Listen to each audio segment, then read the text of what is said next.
সংযুক্ত আরব আমিরাতে Abu Dhabi big ticket Rafael ড্রতে বাজিমাত করলেন দুই প্রবাসী বাংলাদেশি। কাতার ও ওমানে কর্মরত এই দুজন নিজেদের ভাগ্যের চাবি ঘুরিয়ে জিতেছেন ১.৫ লাখ দিরহাম করে, বাংলাদেশি মুদ্রায় যার পরিমাণ প্রায় ৪,৫১,০০,০০০ টাকা। দূরদেশে শ্রমের ঘাম ঝরানো এই প্রবাসীদের জীবনে এ যেন এক স্বপ্নের সুবাস।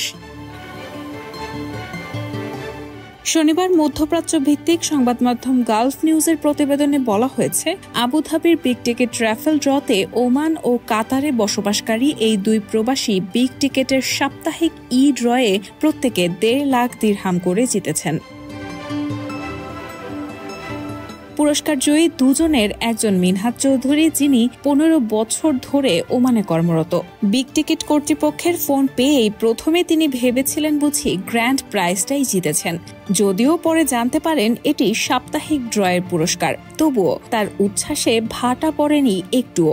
ভাগ্য যে এভাবে পাল্টাবে তা ভাবেননি বলেই হয়তো এই আনন্দ আরও বেশি মধুর। মিনহাজ চৌধুরী বলেন, ইমেইল পাওয়ার পরই আমি নিশ্চিত হয়েছি। যদিও এটি বড় পুরস্কার ছিল না, তবে এটি বড় জয়ের প্রথম ধাপ।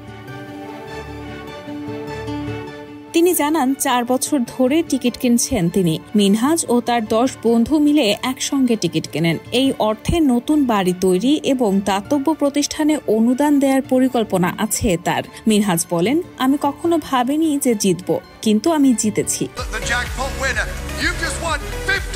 অন্য বিজয়ী ২৯ বছর বয়সী রবিউল হাসান, যিনি কাতারে প্রায় ৮ বছর ধরে গাড়ি চালিয়ে জীবিকা নির্বাহ করছেন। চট্টগ্রামের এই তরুণ প্রায় ৩ বছর আগে ফেসবুকে বিগ টিকেটের ঝলমলে বিজ্ঞাপন দেখে মুগ্ধ হন। সেখান থেকেই শুরু ৪ বন্ধুকে নিয়ে দল গড়ে নিয়মিত টিকিট কেনা। শেষমেশ সেই আশা সত্যি হলো, ভাগ্যের চাকা ঘুরল রবিউলের পক্ষে।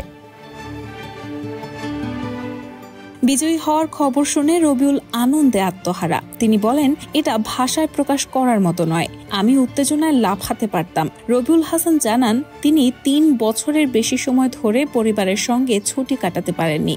এবার এই অর্থে তিনি পরিবারের সঙ্গে ছুটি কাটাতে চান এবং অভাবী মানুষকে সাহায্য করতে চান। রায়হানা মুন, প্রবাস খবর।